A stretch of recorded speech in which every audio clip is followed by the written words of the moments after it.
Channel सागर भक्तिमाला में आपका स्वागत है। मैं अब तिल चौथ की कहानी सुनाने जा रही हूँ, जिसे सकट चौथ या संकट चतुर्थी भी कहते हैं। एक शहर में देवरानी जिठानी रहती थी। जिठानी अमीर थी और देवरानी गरीब थी।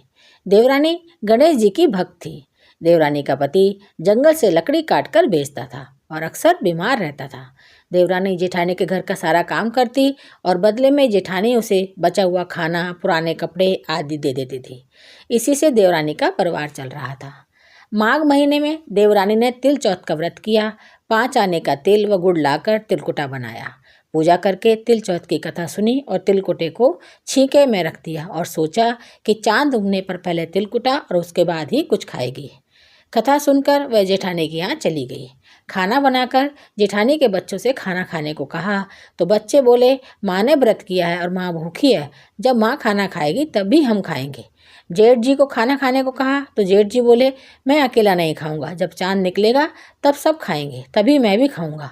जेठानी ने उससे कहा, आज तो किसी ने भी अभी तक खाना नहीं खाया है तो मैं तुम्हें कैसे दे दूँ, तुम सुबह सवेरे ही बचा हुआ खाना ले जाना। देवरानी के घर पर पति बच्चे सब आस लगाए बैठे थे कि आज तो त्योहार है, इसलिए कुछ पकवान आदि खाने को मिलेगा। परंतु जब बच्चों को पता चला कि आज तो रोटी भी नहीं मिलेगी तो बच्चे रोने लगे। उसके पति को भी बहुत गुस्सा आया। कहने लगा, सारा दिन काम करके भी रोटी नहीं ला सकती तो काम क्यों करती हो। पति ने गुस्से में आकर पत्नी को कपड़े धोने के धोने से मारा। धोना हाथ से छूट गया तो पाटे से मारा। वह बेचारी गणेश जी को याद करती हुई रोते रोते पानी पीकर सो गई। उस दिन गणेश जी देवरानी के सपने में आए और कहने लगे, धोब ने मारी, पाटे मारी, सो रही है या जाग रही है। मैं बोली, कुछ सो रही हूँ, कुछ जाग रही हूँ। गणेश जी बोले, भूख लगी है, कुछ खाने को दो। देवरानी बोली, क्या दूँ, मेरे घर में तो अन्न का एक दाना भी नहीं है। जेठानी बचा खुचा खाना देती थी, आज वह भी नहीं मिला। पूजा का बचा हुआ तिल कुटा छीके में पड़ा है, वही खा लो। तिलकुटा खाने के बाद गणेश जी बोले, धोब ने मारी, पाटे मारी, निपटाई लगी है, कहाँ निपटे। वह बोली, यह पड़ा है घर, जहाँ इच्छा हो वहाँ निपट लो। फिर गणेश जी बच्चे की तरह बोले, अब कहाँ पहुँचूँ। नींद में मगन देवरानी को बहुत गुस्सा आया कि कब से तंग किए जा रहे हैं, सो बोली, मेरे सर पर पहुँचो और कहाँ पहुँचोगे। सुबह सवेरे जब देवरानी उठी तो देखकर हैरान रह गई कि पूरा घर हीरे मोती से जगमगा रहा है। सिर पर जहाँ विनायक जी पहुँचनी कर गए थे वहाँ हीरे के टीके व बिंदी जगमगा रहे थे। उस दिन देवरानी जेठानी के यहाँ काम करने नहीं गई। बड़ी देर तक राह देखने के बाद जेठानी ने बच्चों को देवरानी को बुलाने भेजा। जेठानी ने सोचा, कल खाना नहीं दिया इसलिए शायद देवरानी बुरा मान गई है।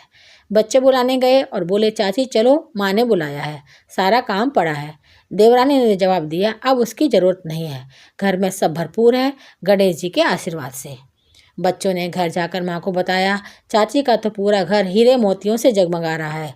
जेठानी दौड़ती हुई देवरानी के पास आई और पूछा कि यह सब हुआ कैसे। देवरानी ने उसके साथ जो कुछ हुआ वो सब कह डाला।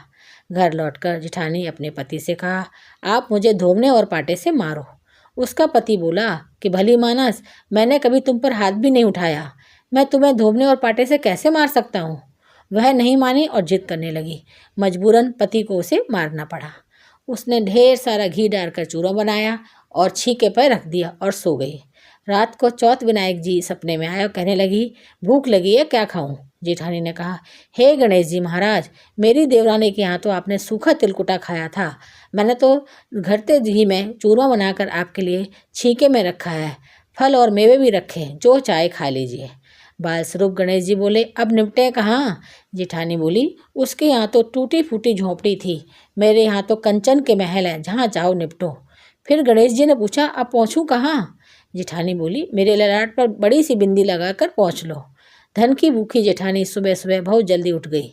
सोचा घर हीरे जवाहरात से भर चुका होगा, पर देखा तो पूरे घर में गंदगी फैली हुई थी, तेज बदबू आ रही थी। उसके सिर पर भी बहुत सी गंदगी लगी हुई थी। उसने कहा, हे गणेश जी महाराज, ये आपने क्या किया, मुझसे रूठे और देवरानी पर टूटे। जेठानी के घर और की सफाई करने की बहुत कोशिश करी, परंतु गंदगी और ज़्यादा फैलती गई। जेठानी के पति को मालूम चला तो वह भी बहुत गुस्सा हुआ और बोला, तेरे पास इतना सब कुछ था फिर भी तेरा मन नहीं भरा। परेशान होकर चौथ के गणेश जी से मदद की विनती करने लगी।